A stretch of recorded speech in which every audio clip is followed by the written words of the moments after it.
Good evening, namaskar, and welcome. This is Peter Abraham once again, and I am back with FTS 3.0, powered by SpartanPoker.com, and with 12 crores in guaranteed prizes in this offering of the third edition of the Final Table series. We've gone bigger and grander. This time we are live streaming 10 marquee events of FTS 3.0, and you can catch us on YouTube, Facebook, and more than 10 other reputed platforms online. So make sure you get on and get a part of the action on whatever device you're trying to find us on. FTS 3.0 started yesterday, of course, and it has 30 tournaments specially curated for all of you poker lovers. All the winners of these tournaments will receive a certificate of appreciation and a special gift hamper. No one really cares about those two things. It's that big prize money that's a part of all of these events that everyone's more interested in. But it's nice to have those little bit extras that are there. And like the winner of the 2 crore guaranteed main event is also going to receive an 18K gold medallion, 18 carat, that is gold medallion with diamond studs as well. Someone somewhere in the UK is drooling at this very point in time, but I'll come back to that gentleman a little bit from now. The winners of the other marquee events will win 18-karat gold medallions as well. And that is not all. The winners of all the other tournaments will also get a silver medallion for their wins. So what else? Consistency is the key, and so there is 30 lakhs in leaderboard prizes, which is awaiting the most consistent winners of this FTS 3.0 series. And the leaderboard topper, the main man, the big gun, main man, main woman even, will of course get a whopping 10 lakh rupees for topping that FTS leaderboard. And that's why FTS 3.0 makes the tournament playing experience game beyond limits. That's the hashtag that we will be using across our social media platforms. So make sure that you are a part of the action, whether you're at the virtual felts or whether you're catching it here on the live streams. We are very pleased to have you here with us. Let's take a look at the tournament in feature today, and that's the second event of the FTS number 2, which is the Friday Special, and that we're bringing this final table from. It's an 8-max table with a guarantee of 50 lakh rupees for a buy-in of 11,000 rupees. We had 460 entries, and let's get started with the final table of this very first marquee event of the FTS 3.0, which has that 50 lakh guaranteed, like I mentioned. And the final 8 are ready. We're about to get on to the action very shortly.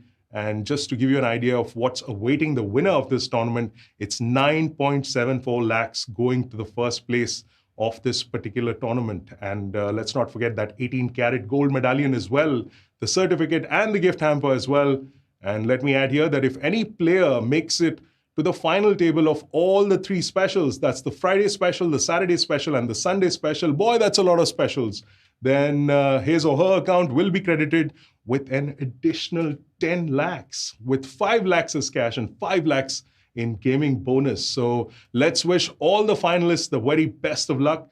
A quick rundown of the prizes that are there. 9.74 lakhs up top is what the winner is going to get, followed by 6.19 lakhs for second place, 4.64 lakhs for third place, fourth place gets 3.75 lakhs, fifth place gets just a little under 3 lakhs, sixth place 2.26 lakhs, seventh place 1.66 lakhs, and last but not the least, the minimum payout that all these players are playing for is 1.22 lakhs, which is not bad at all for a buy-in of 11,000 rupees. Now, it's no fun sitting in the commentary booth alone, and I'm not alone, because I have 2 very fine people who are going to be joining me very shortly. First up, before anything else, let me welcome someone who's been quite consistent and persistent even over the course of his playing career. And he's the one I was mentioning earlier who's got his eyes, I should say, on the medallions that we're going to be giving away. It's none other than Sam Razavi, who has made more than 200 live tournaments, cashing them in more than 200 tournaments live, of course. He finished runner-up in the 2018 WSOP Millionaire Maker and the Asian Poker Tour's Player of the Year, not once, not twice, but 4 times consecutively. That's pretty an awesome achievement for someone, showing the consistency that Sam has. And of course, I got infamously knocked out by him, not once, but twice within 15 minutes in the only time that I played with this gentleman at APD Cambodia. So it's my pleasure, ladies and gentlemen, to welcome Sam Razavi to the stream. Sam, one more medallion with your eyes on it, sir. I think it should be a whole lot of fun, even in this FTS 3.0 series. And it's great to be here again. I've got been so excited for anything that's to do with poker because I haven't been able to. I was talking the other day on the stream, haven't played a tournament in nearly 2 years.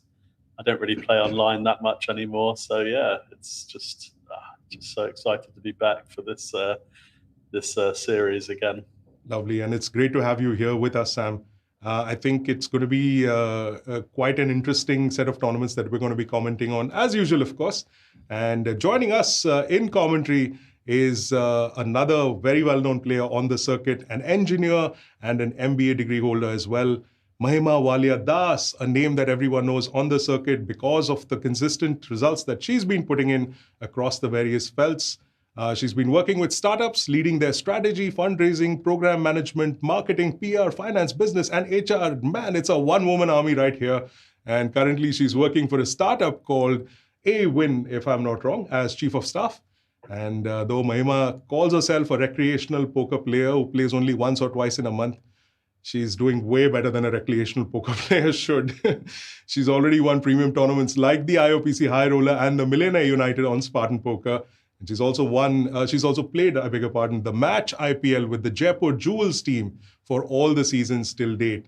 And also being a part of the Chennai Troopers team in the Poker Sports League Season 3 Virtual. So ladies and gentlemen, please welcome our second commentator for this evening, Mahima Walia Das. Mahima, welcome to the broadcast. Thanks, Peter. Lovely to be here. It's, I think, I believe this is the first time we're having you here. What are your initial thoughts of the week that we're going to have? Well, more than a week, actually, that we're going to be, covering this FTS. I think it's going to be pretty interesting 10 days ahead of us. I definitely have a lot to learn. And that's, I think, what I'm going to optimize for. I'll also maybe ask simpler questions so the audience understands what's happening here around. Well, forget the audience, man. I could do with a little more understanding of poker, given all that I've seen and heard over the course of these IOPC and FTS streams that we've brought to our viewers. So yes, it's going to be a fantastic 10 days ahead of us, no doubt. And let's not waste too much time and take a look at the players who have made this final table of the Friday Special. And right up top, we've got a known name in Haider Madraswala, who's playing as Callmebabe. And Haider has been around for a long time on the circuit. I think he took a break in the middle for his studies, but he's back. And the last major tournament that he won was the Millionaire back in 2016 for 12+ lakh rupees. And Haider's got about 86 big blinds, 86 big blinds. That's a little over 2 million in chips that he's got behind him. So putting himself in a pretty good position at this final table to start things off. And following Haider is Satyandev Yadav, playing as, well, one of my favorite names on this final table, playing as Yoda 23. Take all your chips, I will. And Satyandev, I think Sam will do a better job as we go along on the course of this final table with those imitations. But yes, Satyandev Yadav playing as Yoda 23. He's got 1.36 million in chips. That's roughly about 57 big blinds. Pretty big gap between him and the first place. That's, of course, the chip leader, Haider. Number 3, yes, we've seen this name before, Guneet Quatra playing as GK. And Guneet has obviously been around for a bunch of these final tables, and he's won some very, very big tournaments as well, including the Millionaire on Spartan Poker back in February 2018 for a little under 25 lakhs. And you've got the finalist. He's also been a finalist in the IOPC Blaze of Glory, as well as the IOPC Super Roller that just concluded not too long ago. 1.2 million in chips is what Guneet has. That's about 53 big blinds. Next up is an Australian accountant by the name of Akshay Kapoor. Well, I'm certainly hoping that we'll get to see, or rather talk to Akshay at the end of this if he claims the title, to look at maybe the 15th place as his top finish was a 15th place in the WSOP circuit main event in Sydney back in 2019, I believe it was, for a sum of $26,000. That tournament was also, I think, Sam, I believe you didn't do too badly in one of those Australian tournaments back in the day, I believe. So, Well, yeah. yeah, I like that. I like that very, yeah, that's all right. Nonchalant sort of a way. Yes, these are things that I normally do. So that's Akshay Kapoor for you, playing as Australian accountant with 41 big blinds. That's a little over 980,000 chips that he's got. Middle of the pack now with Ram Kakkar playing as Johnny Runner Runner. Ram Kakkar is a lawyer by profession and he finished third in the WPT India main event on ADA 52 back in August 2021. So certainly bringing his experience to this final table is Ram Kakkar with 3 million in chips, if I'm not wrong. There's a slight error in the sheet, but we'll bring you the exact chip stack that he's got. He's got roughly about 24 big blinds. That's what I have in front of me. Following Ram Kakkar is Naresh M playing as Money Bomb, playing with 2.41, that's 241,000 in chips, about 10 big blinds. And his best finish has been a second place in the high roller event at Spartan Poker. Last two names on the list, Mohit Mehta playing as the Joker. This 22-year-old has his best finish of a second place in the Triple S Super Stack event on Spartan Poker for a little under 6 lakh rupees in May 2020. And he's been playing poker since 2012, but only started playing MTTs just about a year or so back. So somewhat of a newbie at this final table is Mohit Mehta. He's got a little over 200,000 in chips, with that being about 9 big blinds. Last but definitely not the least is the player called Arun Kumar Singh playing as Dinoy. He's the short stack. We don't have much information about him other than the fact that he's got 8 big blinds behind him. That's roughly about 187,000 in chips. So there you have it, folks. Those are the 8 players who are going to be battling it out at this final table of the Friday Special for a sum of 9.75 lakhs up top. And as is the case with all of these streams that we do, we're going to be bringing you some contest questions as well. So here's the first contest question, and it's a pretty easy one at that if you've been logging in for all these live streams we've done over the past several months. Who was the winner of FTS 2.0's main event? That's the question. Who was the winner of FTS 2.0 edition's main event? To take part in the contest, send in your answer as a comment on this stream, no matter where you're watching it from, and make sure you mention your Spartan Poker ID. And if you are one of the lucky winners, you will get a ticket into FTS event number 9, which will be played tomorrow at 10 p.m. So make sure you get your answers in there along with your Spartan Poker ID. And who knows, you could be one of the lucky winners of this. Now, we've got another contest question, which we'll bring to you very, very shortly. But it's time to get into the action. We'll just take a look at whether we're good to go. Cards are in the air, I believe. And here we go. So very quickly, Sam, Mahima, I mean, I'm sure Mahima has definitely played with some of these names, if I'm not wrong. So let me ask you first, who do you, right off the bat, who would be your pick to sort of, well, let's not call them winners just yet, but let's say who do you think will make it to heads up? Let's make it a little easier. I'll probably choose 3 here. Guneet, Akshay, and Ram Kakkar. Yeah. Well, there you go. That's those are the picks that Mahima has got as far as this final table is concerned. Sam, I think you probably don't know any of these people. Maybe. Yep, I don't think I know any of these people. For some reason, I thought I recognised Akshay Kapoor, and I know I've played with a few Indians in Australia, but I will just put my head on the chopping board only because of the nickname, the Joker. Yeah. I'd quite like the Joker to go deep in this one. Nice. Well, we've got some unknown, well, not exactly unknown players, but some players who've not made it to a final table necessarily. If you look at the table right now, you will see some of their names having a little badge next to them. The M that Dinoy has denotes the fact that he's won a millionaire title in the past. And the Joker and, of course, Callmebabe have IOPC badges next to them, which means they have claimed this title too. So there's plenty of experience there, although someone like GK, that's Guneet Quatra, who doesn't have a badge next to his name, but plenty of experience with, Guneet being one of the leading lights in recent times, at least, Mahima.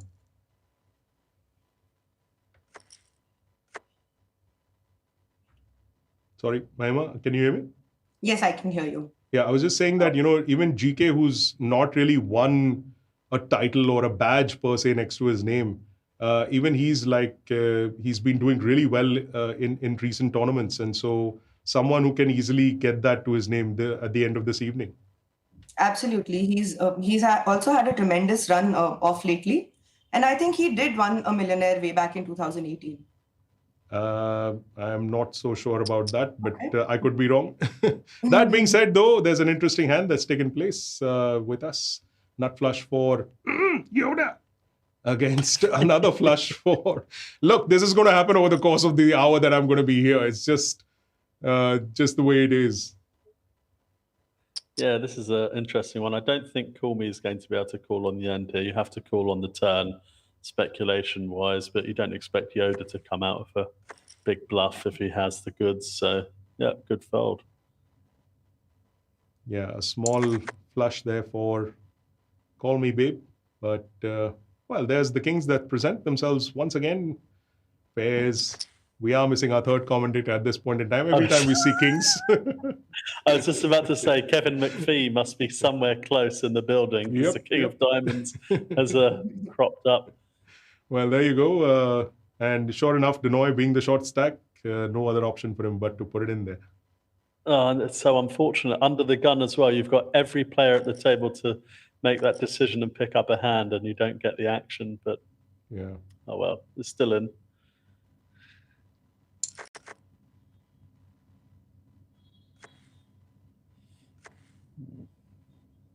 GK getting pocket tens.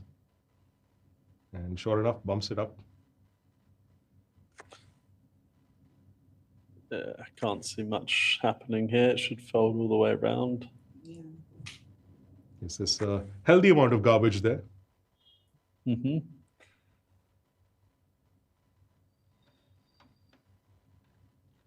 Uh-oh. Oh. Yeah. Both of us was just like, wait a second. No, but sanity prevails, of course. And that hand goes the way we expected it to. Ooh.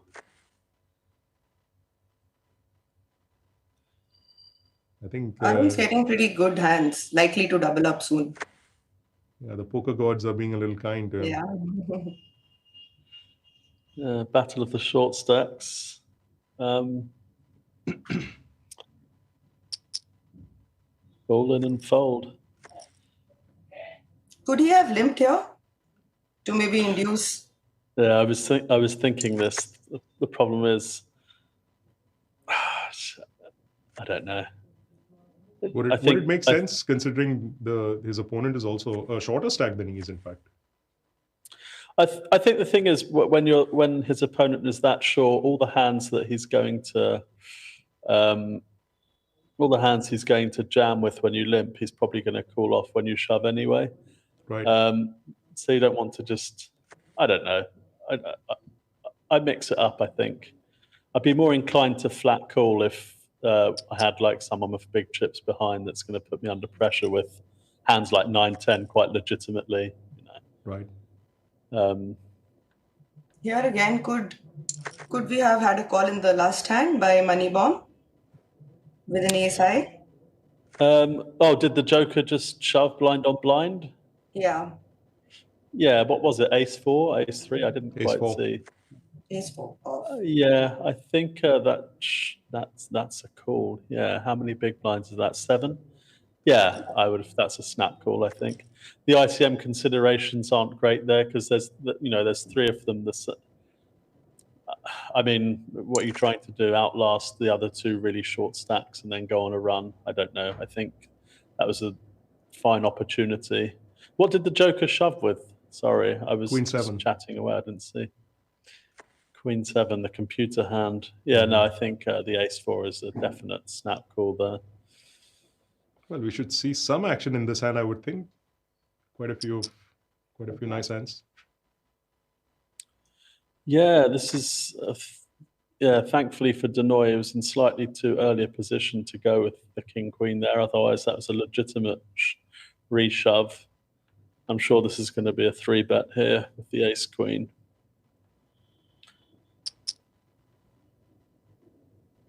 I think Ram will get away with this. Yeah, I mean, I think this is one of those situations where you base your decision purely on what's gone previous in the tournament. So I don't know the dynamics, and if GK is particularly aggressive, putting on the pressure, then it might be a spot to pile in. On the face of it, it doesn't look like a good spot. So yeah, nicely got away from that hand. Oh, and rewarded with queens. Well, while the players take their time to make their decisions, I think it's, let's take a look at some of the comments that are coming through. Yes, I can see a lot of you have answered the question. Some of you are right, some of you are not. Got to keep it interesting, right?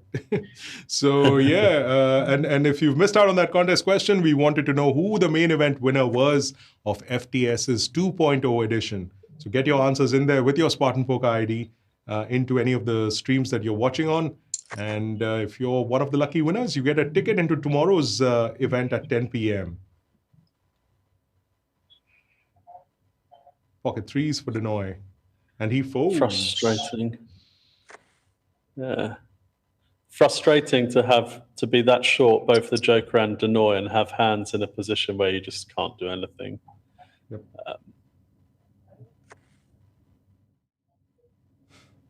Sam, you've got a request to do Yoda meets Smeagol or Golem. I think that's Raj Juneja who's come up with that combination of I'm not sure what kind of a character that would look like, but well, maybe Sam will oblige you in some time. Yeah, I think I might lose sleep myself over that. If yep, legitimate peel here with the 6-4. Probably going to see a c-bet from GK, and I'm sure Australian accent isn't going anywhere. 4 of hearts would be the gin turn card.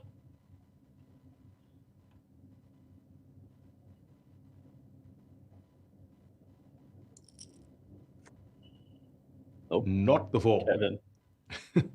Kevin McPhee knocking on the door again. Yep. Wherever you are, Kevin, we're sorry we're making you fall off wherever you're sitting, just with all of these King of Diamonds coming through. Hindi आती है sir, बिल्कुल बराबर से आती है, लेकिन हमारे साथ बाहर वाले भी बैठे हैं ये कमेंट्री बूथ में, तो उनका थोड़ा लिहाज करते हुए हम generally we are trying to stick with the English. So therefore. So yeah, that hand going the way it was. Boy, I mean, after like a really slow start, I can see like nice hands happening almost every single round. Yeah, players have been a bit unfortunate when they've picked up the absolute monsters that no one has got anything behind. This would be an interesting one. Although Australian accent has a... Australian accountant. Did I say Australian accent? Sorry. Australian accountant. I really want to know what's the story behind that nickname. It's very, very different from what we're usually used to. So. Well, he is actually an accountant, isn't he? Oh no, there's a lawyer in there somewhere. That's why I was getting mixed up. The lawyer sitting right next to him, Johnny Runner.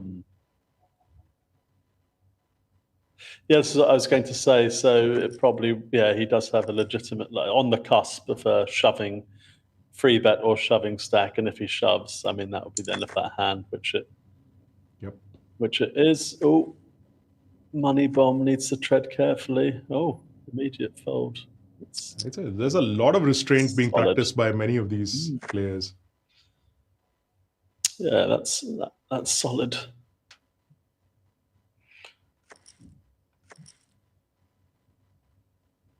Yep, and one more goes the way of GK.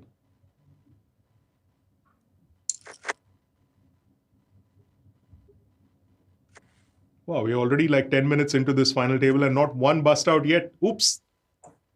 Have I done the commentator's curse on that one? We're so used to seeing very quick bust outs more often than not in some of these final tables. So I'm a little surprised we've lasted this long. Yeah, and three players started pretty small at the FT. That's true. Yeah, I was going to say there's definitely going to be, although there haven't been any monster crazy hands anyway, but yeah, people will be treading carefully while these very small stacks. Yeah,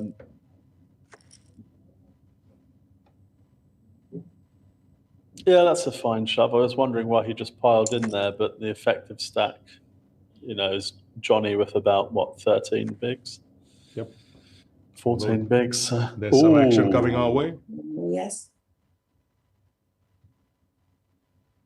It's just one of those ones that it's all going to go in the middle, and either the commentator's curse is going to come true, or we're going to get a double up. Sorry, whoever, if someone gets busted out, sorry, I didn't mean to. Well, Australian accountant is delighted to have. Well, hello. Wow. Well, that's not a bad way to get some chips. Quads for Australian accountant. That's Akshay Kapoor. And with that, we've lost the first player at this final table. Ram Kakad eliminated. That's Johnny Runner. Unfortunately, no runner for him on that one. Quads putting his run to an end in this Friday special final table at the FTS 3.0. And yes, that min pay that we were talking about, that's going the way of Ram Kakad, 1.87 if I'm not wrong. Hang on. Yeah, just way too many spots. 1.22 lakhs is what Ram Kakad takes away for his min payout. No justice for the lawyer. Yeah. Judge Saab! Ye mere khilaf sajish hai, Judge Saab. Yeah, all those dirty 80s Bollywood and 90s Bollywood movies just come to the fore. Yeah, and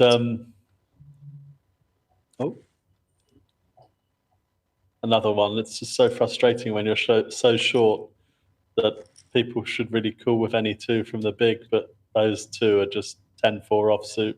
There are very few hands you fold, and they find the fold. Yeah, even if it had been a half-decent connected set of cards, he wouldn't have thought twice about it, I suppose. Yeah, this is going to be an interesting one. 8s on the button against 9s in the big. Although they're, around 50 big blinds deep each. I'm going to resist doing a Yoda impression in this hand.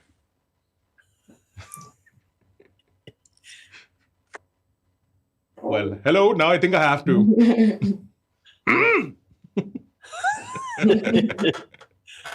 Yoda's loving it. He doesn't know that GK only has the 8s, but if GK had a bigger piece of that, this could be a really big pot. Yeah, he'd be getting some for sure.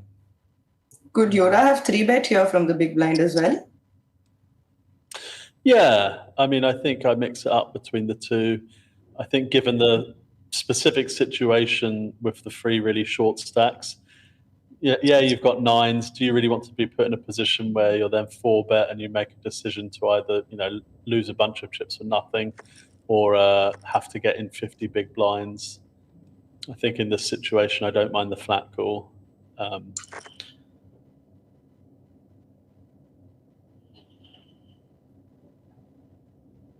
Well, not much action happening. We've lost one player, of course, in Ram Kakad on this final table. 1.22 lakhs is what Ram Kakad takes home for his 8th place finish. Now we're down to 7.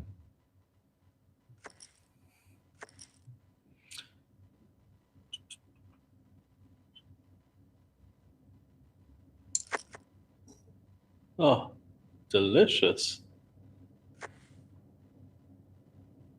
Just what you need when you've got 5 big blinds.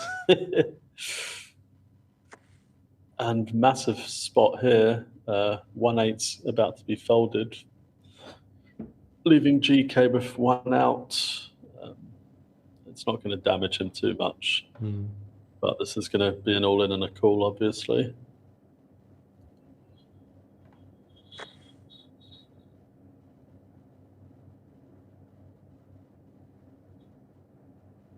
You don't need to Hollywood this much, Denoy. It's all good. Get it in there. He's going to give you the call. Hey, Pocket Jacks actually win. Yeah, all the overcards. So it's lucky that GK actually had exactly what he had. Yep. Well, it's an all chips interesting coming one. his way. Pocket 8s and pocket 6s. Yoda's going to open. He's going to make a big mistake if he piles this in, given... Oh, what? What? I did not expect that from Yoda. Yeah, What kind of Jedi mind trick is this? Yoda 23, for as long as you're on this table, these Star Wars jokes are not going to stop. I've just binge watched the entire series as of last week, so it's all very fresh in my mind, and well, quite convenient that we have a player called Yoda 23 at this final table. I have to admit, I don't think I've ever watched an entire Star Wars movie. I've Like always any of watched them? bits and pieces. I think I saw the one that came out. I can't even remember what it's called, with young actor. Oh, after many that years. really narrows it down.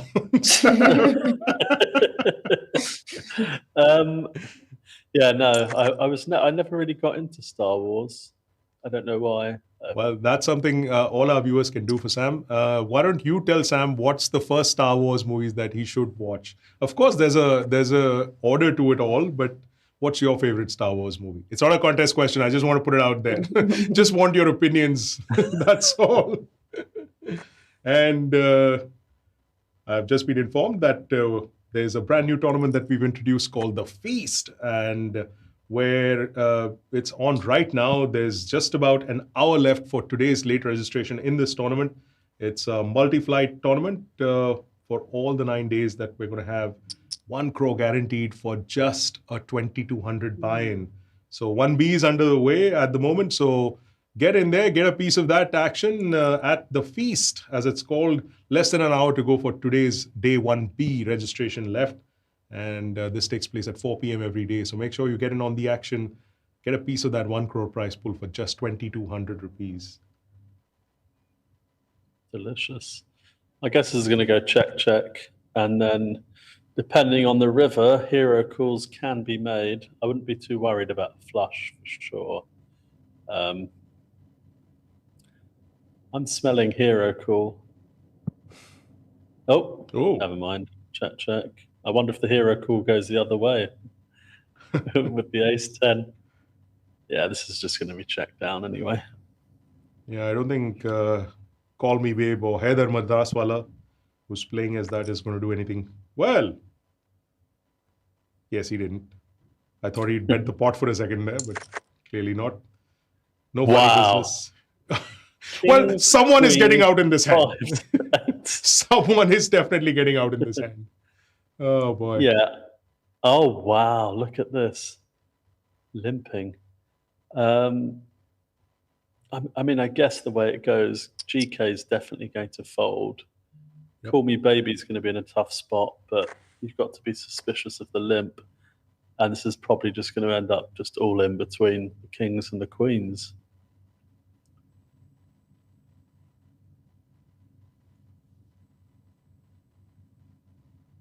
Unless, no, he wouldn't pile in, would he?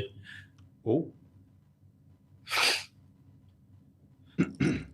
I thought the amount of time that he took to make that call, he was almost reconsidering. I can't believe when you talk about Jedi mind tricks, you've limped to induce, and then you actually just keep 2 worse hands in by just flatting again. Yep.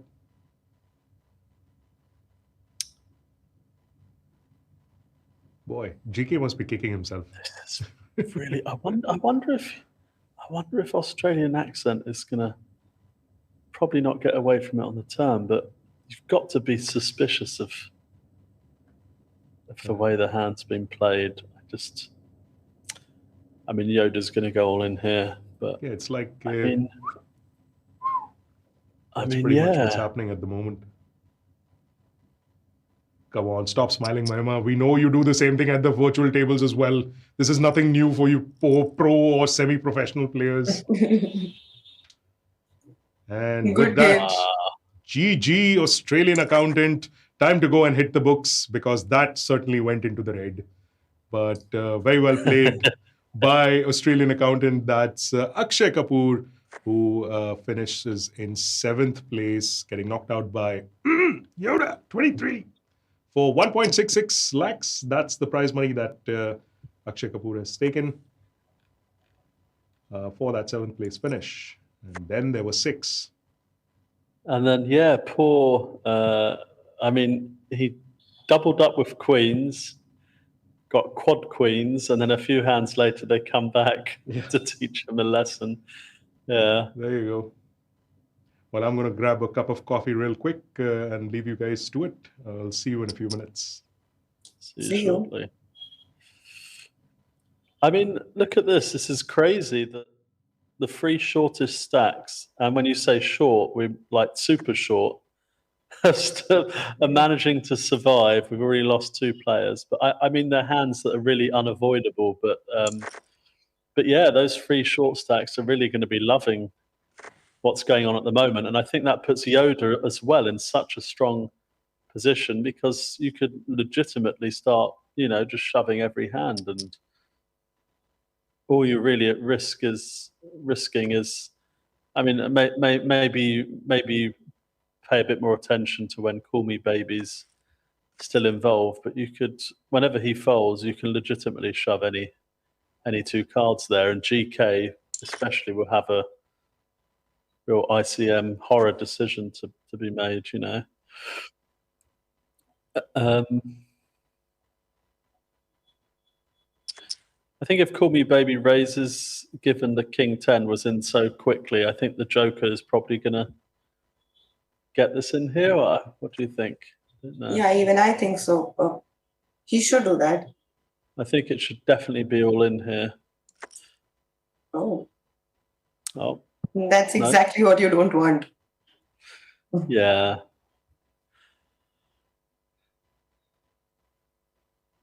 I mean, I guess in hindsight, if he looks at it, Callmebabe probably cools off after opening for 75. So I suppose he lives to fight another day. What percentage of times should you actually flat there? I think at a 10 big blind stack, it's a jam most 100% of the times. I think, yeah, given those positions, it's just 100% jam, especially given that there's 2 other, short stacks there as well.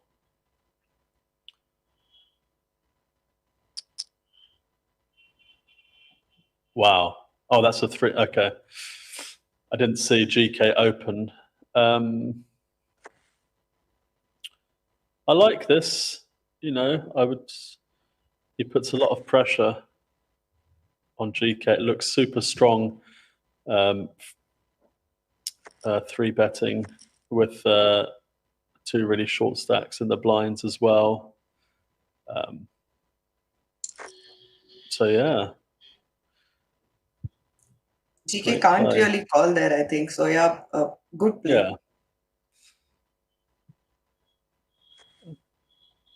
This is going to be a jam and a snap from the big blind. Good luck to Arun Kumar. Yeah. I think GK is going to call off. Yeah, he must call off this, I think. And there's the double up.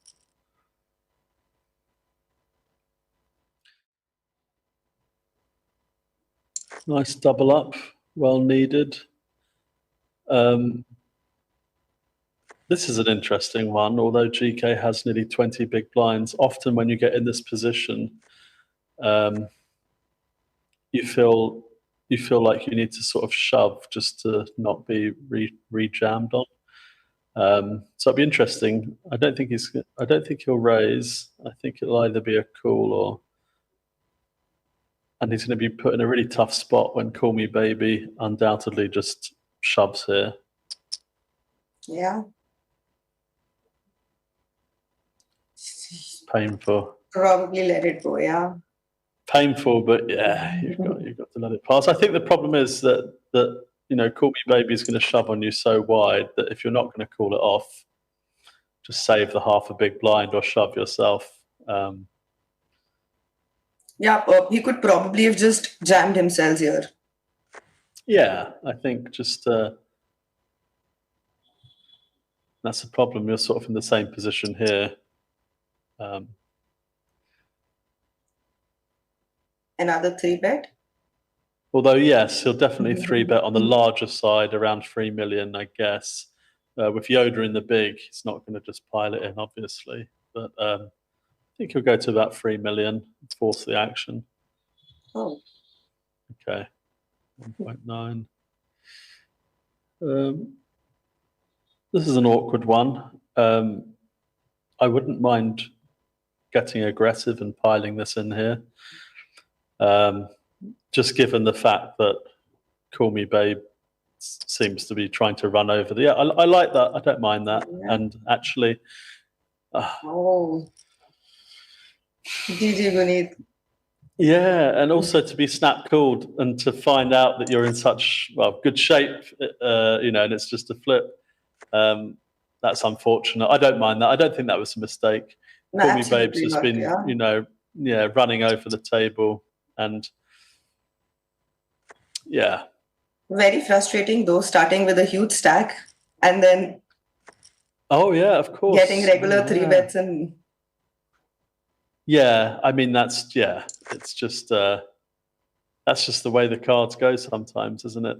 And again, still these 3 short stacks have managed to outlast. I need to change my FT options. Yeah, two of my guys are gone. Oh, they are already. Yeah.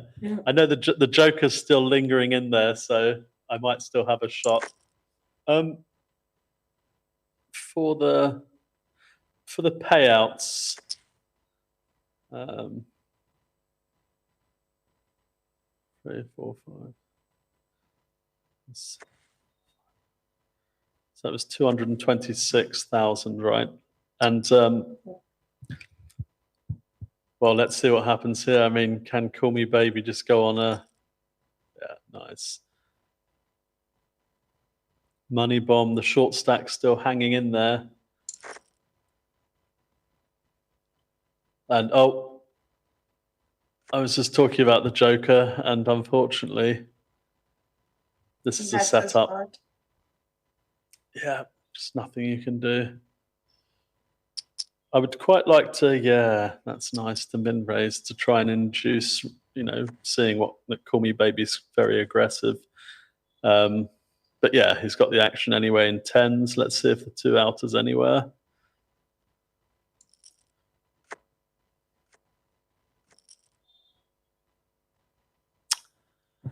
Hard luck. Unfortunately, the Joker's run comes to an end in 5th place, right? 296,000. And Denoy, did Denoy start as the actual shortest stack, or? Yes, he did start as the shortest. Started with 187. He had 8 blinds when he started. He's done a good job so far.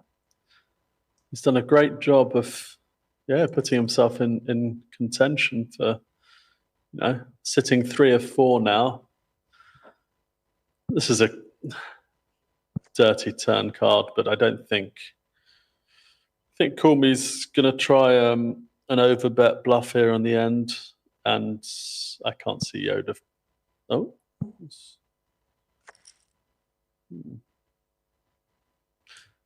Interesting. Yeah, you just let that go, I guess. Looking for other.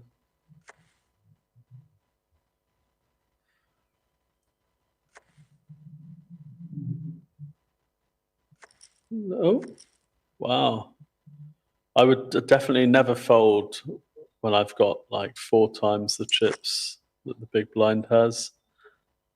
Yeah, I think 80% opening range could be considered from that spot.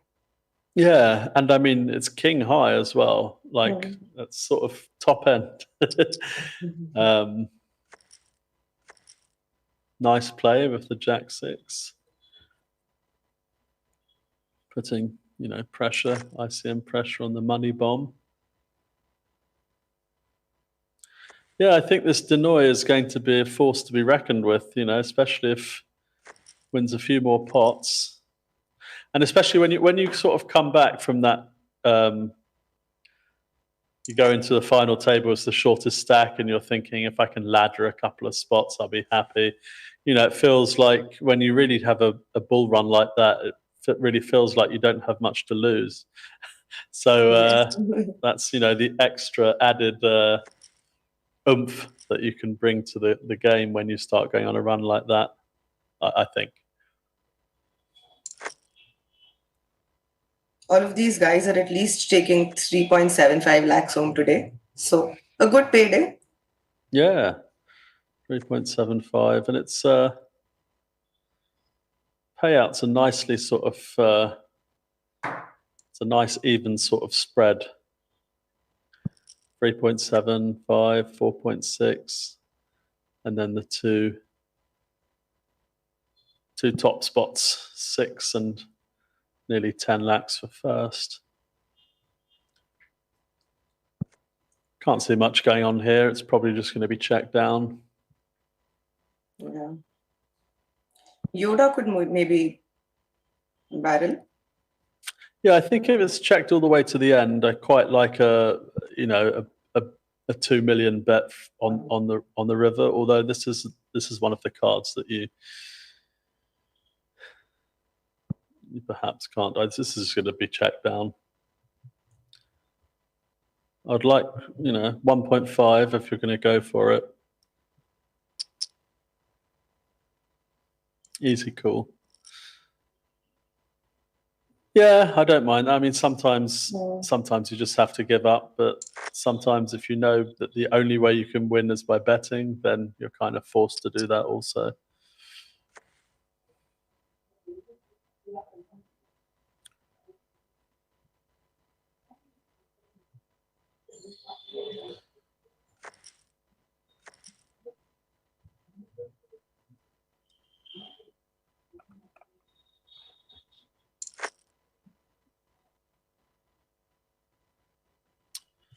This could be trouble, because Denoy strikes me as the kind of person that isn't afraid of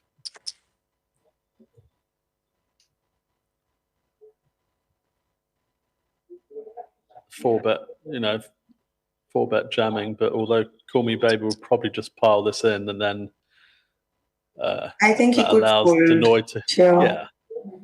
Definitely, yeah. I was going to say if Callme tries to click it back, I think Denoy wouldn't be afraid to pile it all in, but that gave him a chance to get away from the hand. What would you typically call off in such spots? It would have to be ace 10 and above, depending on how I'm really feeling and depending what I've seen from the guy. Maybe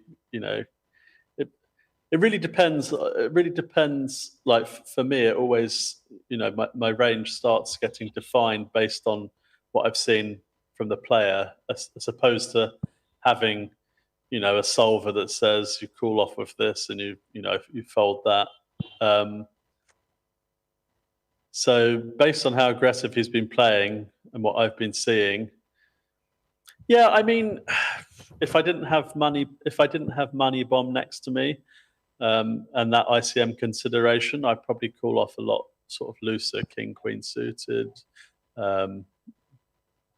sixes plus, I guess, ace 10. But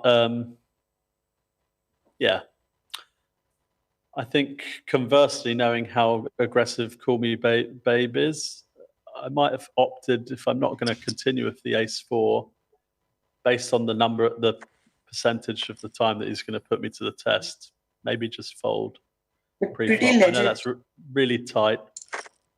But pretty legit hands he's played today. Yeah. Well, that's, yeah. What, Callmebabe? Yeah. Legit. Yeah, legit hands. But for me, like, I sometimes look at it from a point of view of not knowing, some of the hands that he's had and seeing this action. I start thinking, okay, this guy's a bit, he's playing a bit crazy. But yeah, he's actually really played very legitimate hands and hasn't really got out of line too much.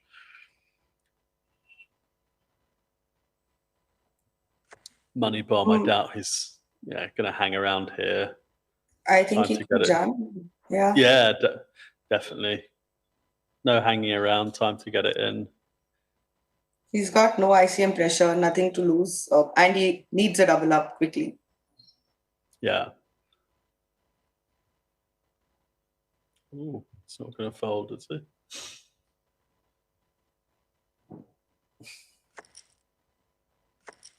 Wow. Interesting. Yeah, four-handed. That would have gone in, although straight away he's picked up the ace-jack. But I mean, I wouldn't fault Callmebabe for calling this, although 8 bigs. It's a close one. I just let it go, and you want the short stack to stay in. Otherwise, I mean, it makes no sense you taking a shot at taking out the shortest stack and relieving the ICM pressure from the other players, I guess. But it's pretty tempting at that stack size and with the king high, blind on blind. Yeah, very tempting. But I think, yeah, keeping that short stack in the game and keeping the pressure on the other players is much, yeah, it's a much better option to go down.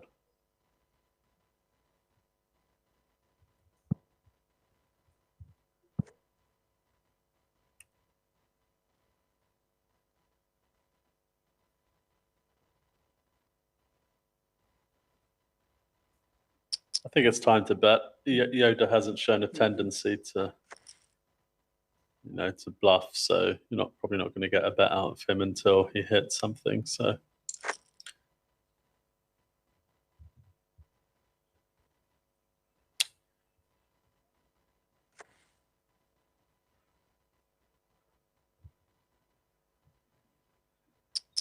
This is a spot if he raises, yeah. Enough of the nonsense. In you go. I'm definitely shoving any ace here. Absolutely.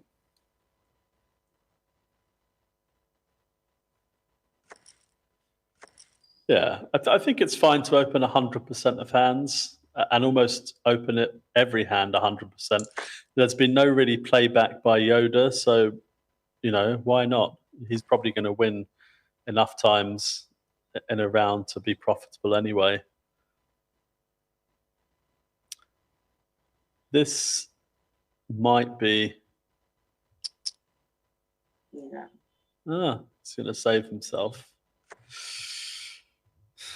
I was just wondering whether Denoy was just going to pile it in there. He's not going anywhere now. He needs to tread carefully, because if this bet is close to pot size, Denoy might just... that's interesting. Yeah, I mean, if I'm Yoda here, I'd probably just flat call, because I'm thinking you've clearly got a nutted hand. Why not let Denoy just bluff his chips off here?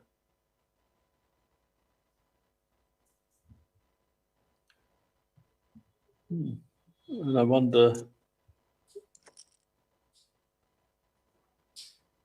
I've seen this happen a few times, and then players shove the turn in this spot, and it's going to be disaster if it happens here.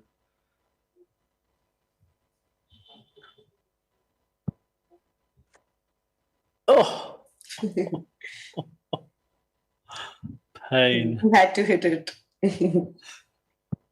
Oh, that is painful.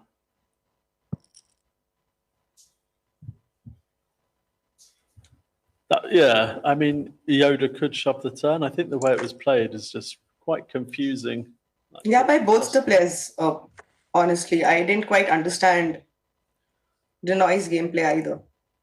yeah, it's yeah, very strange. I don't know. But Denoy again, from being the shortest at the table, climbing again.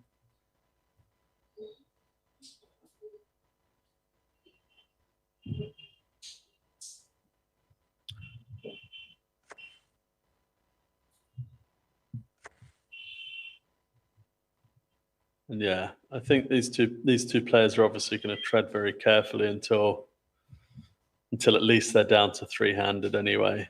So Snap forward. yeah, I think Yoda's just content to. He knows if he plays. I mean, Yoda's played fairly tight anyway, the whole final table, and the way he's going, he's probably, pretty much guaranteeing himself at least top three. But I would like to see him open his game when they get three-handed. But look at this. And maybe Money Bomb could just jam here. This is this kind of hand which I don't mind a flat call, because there's so much in the middle. You're short stacked anyway. Hit a piece of it and go with it. But yeah, this is very, very tight play by Money Bomb. 6 big blinds.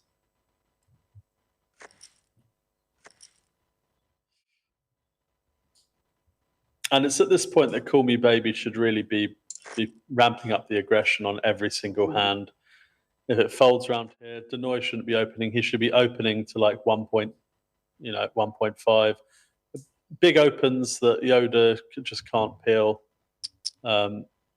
Yeah. And we've seen Yoda folding anyway, so this is the game plan. And as long as Money Bomb's still in there, we know Denoy will make a stand, but this should be the continuing trend again. 1.4, 1.4. Just make it very hard for players to peel. And then when Denoy does pick up a hand, I don't mind the smaller open when you have something legitimate. Actually, you want slightly worse hands to come in anyway. But yeah, Callmebabe really has an opportunity to run over this table here. He's also playing around with his opening stack quite well. Yeah, he's choosing.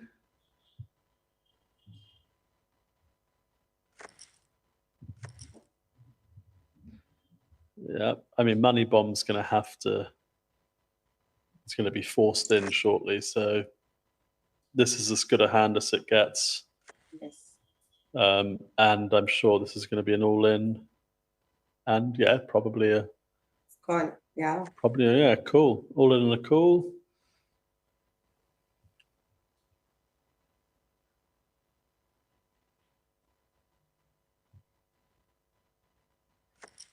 Oh no. Is he by any chance disconnected? No, I think if he was disconnected, it would go a lot faster. I think maybe Money Bomb is sort of hoping that there's a sort of match up and trying to ladder one more spot. I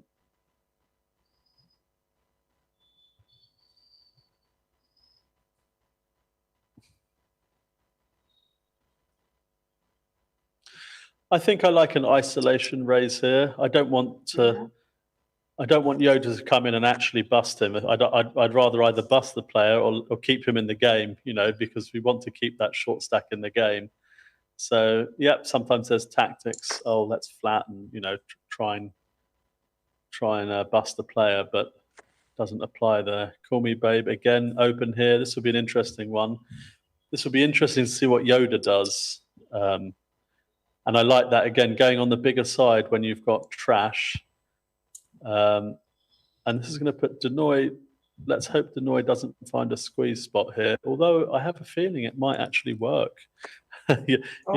What? Oh, Money Bomb's trick might Right. just work. Wow. And I'm sure Callmebabe is not going to slow down. It's got a 10 high flush draw.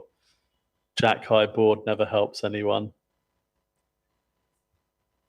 And I think he's going to lead.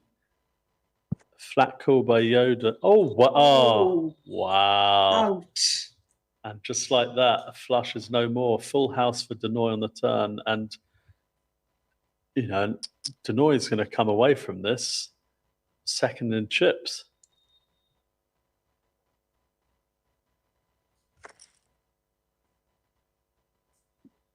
Yeah, Denoy less than a pot bet behind. Yoda's going to shove here. Pretty interesting. Or he might go for, whatever he does, he might go for 4, and then he's going to have to call off anyway. And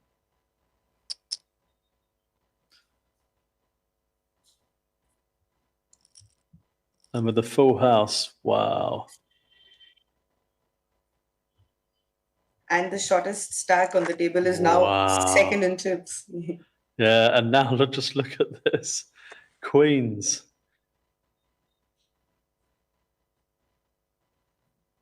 Now,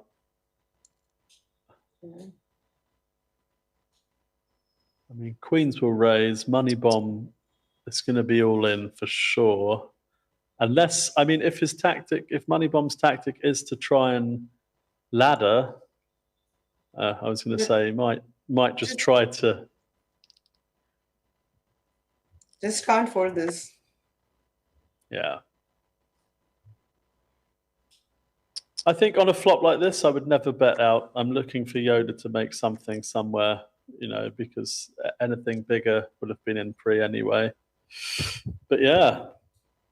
Good game, Naresh. He takes 3.75 lakhs.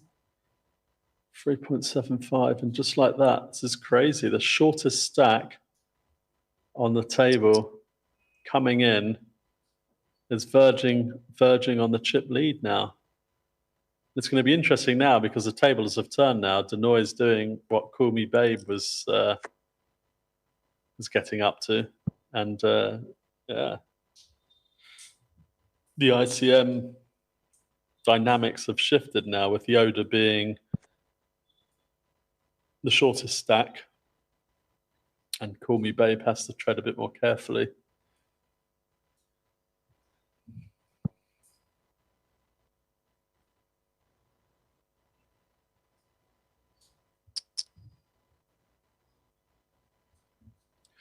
That's probably going to be the only bet we see in this hand. Bet, call, check, I guess.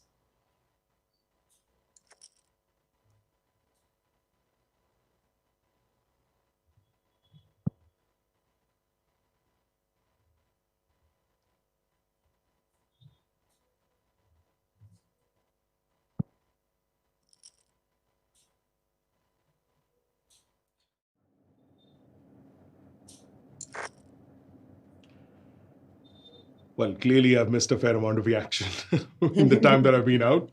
But I'm glad that Yoda is still around, so there's that much to be said. What a life. Off for coffee. Yeah.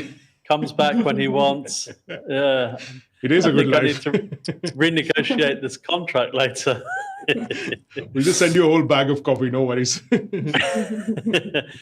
Yeah, it's crazy because we were just saying Denoy came in with how many? 8 big blinds? And now, and I think Denoy's playing really, really solid. I wouldn't be surprised if Denoy really goes on to, it's an evenly matched. I think Yoda's a great player. Played maybe a bit too conservative. My liking. I would have definitely taken a stand with the ace queen. It's easy to be results orientated, but in hindsight, you free bet the ace queen there. The pocket threes are out of the equation.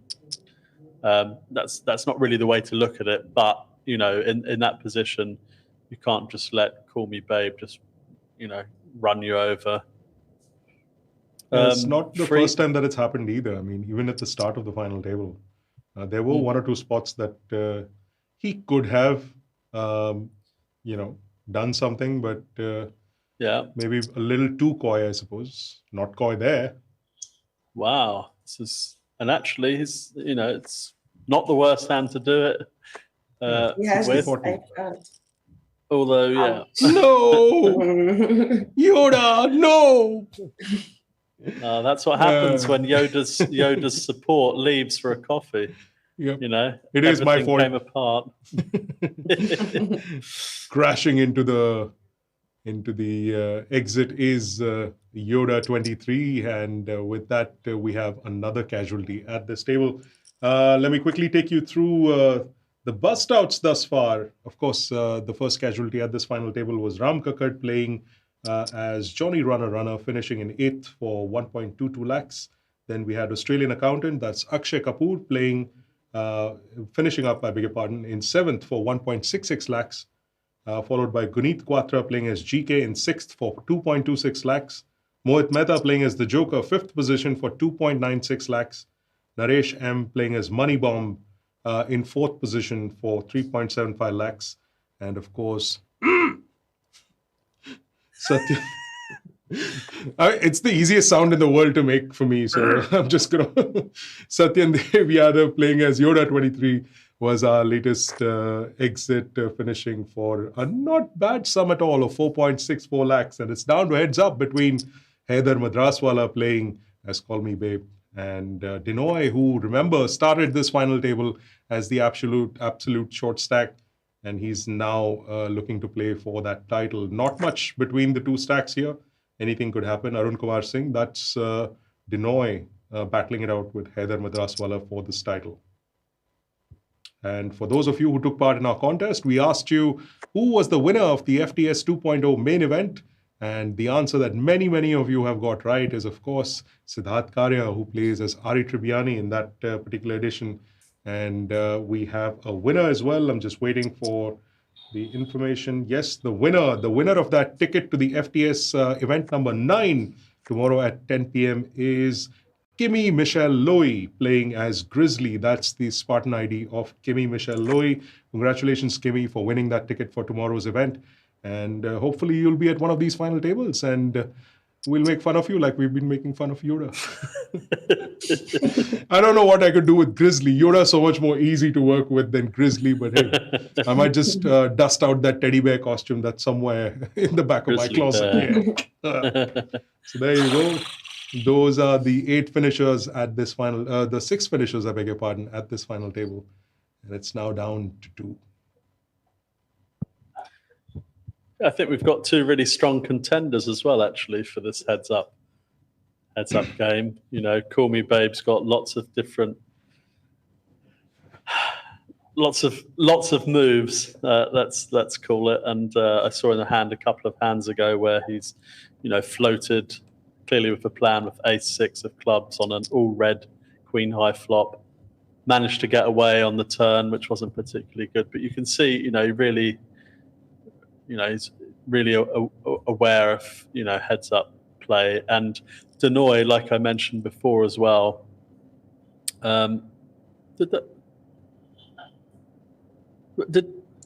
what happened there? Did he bet and get called by the 8?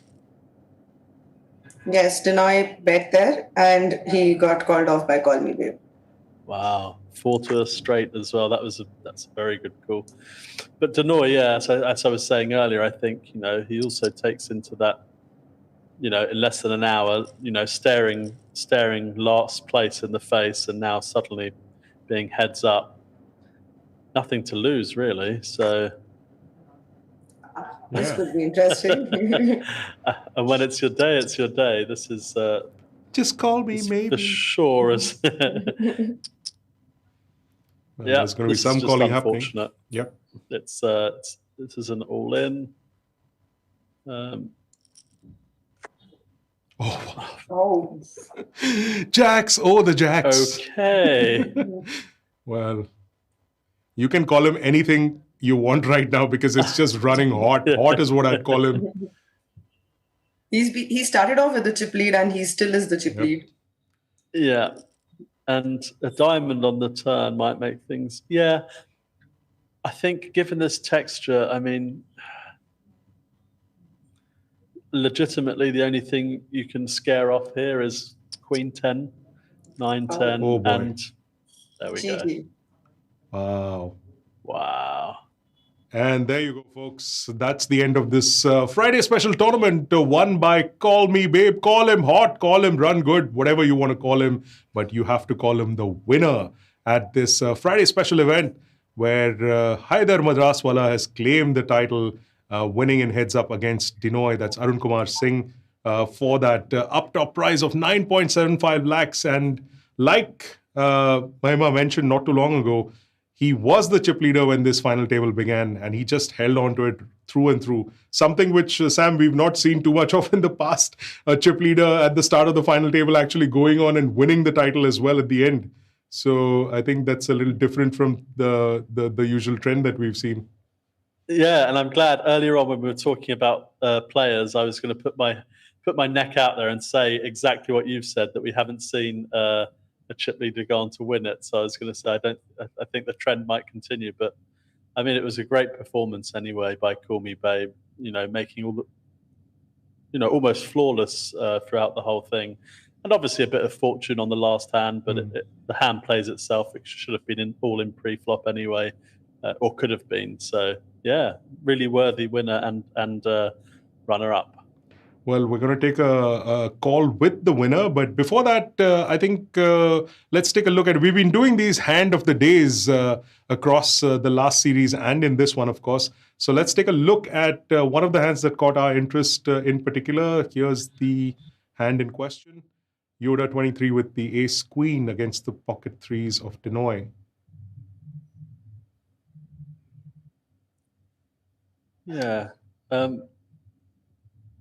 mean, the way this hand went down, it was just, I think this was the quads hand, if I'm not wrong. Yeah. This is the house. So house. Yoda... Oh, the full house hand. Yeah, Yoda flops a flush. And I think, again, I didn't want to be results orientated, but I do think with Callmebabe being so aggressive, this should have been a free bet pre-flop. And you shouldn't be afraid to get this sort of hand all in against Callmebabe, unless ICM is really, really playing a part for you personally.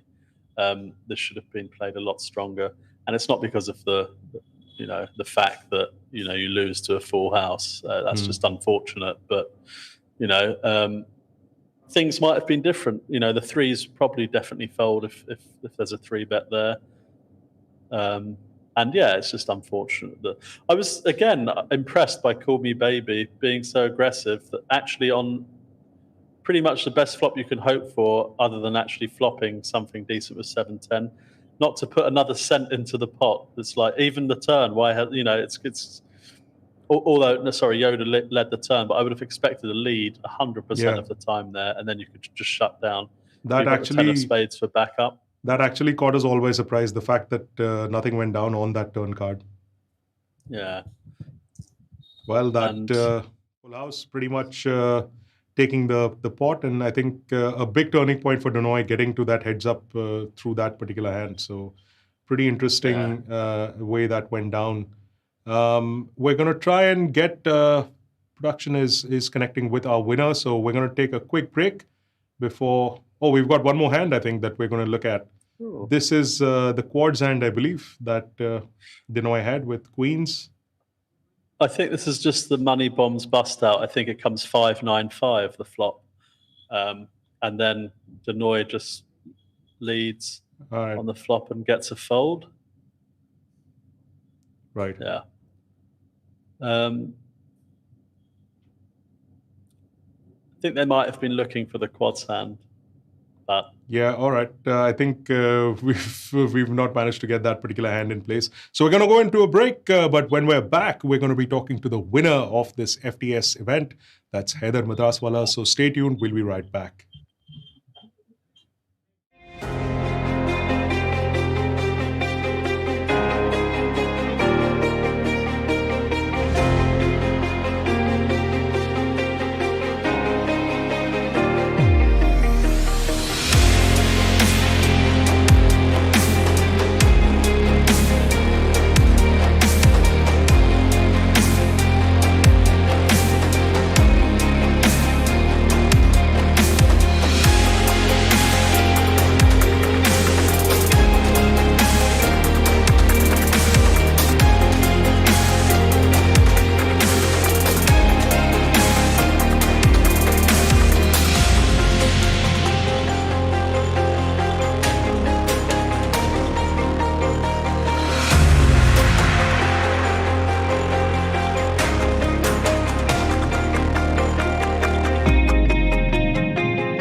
game has an element of financial risk and may be addictive. Please play responsibly and at your own risk.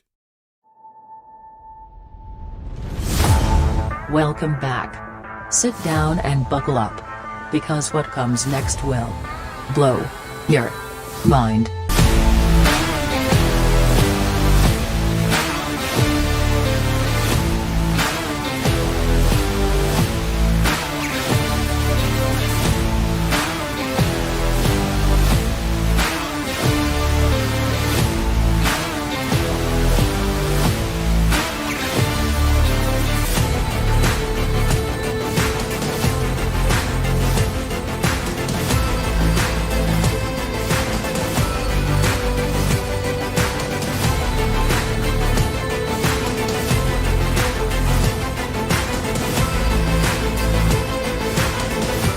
If this doesn't test your poker limits, nothing will.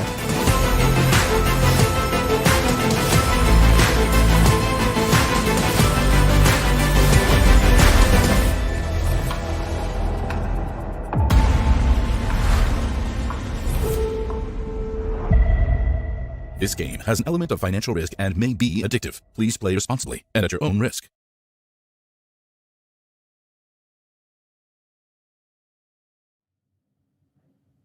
Welcome back to the live stream of this FTS event number 3. That's the Friday special that's just gotten down and dusted into the books with the winner, Haider Madraswala, taking it down against Yoda 23, that's Satyan Dev Yadav, who finished in runner-up for that.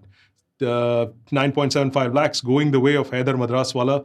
And it's been a very, very good run for him at this final table, because he started the FT with the chip lead and he just hung on to it all the way through to the finish line. So very well done, and congratulations to our winner. We are going to try and get him on to the call. He started the FT with Hi, Haider. Can you hear us?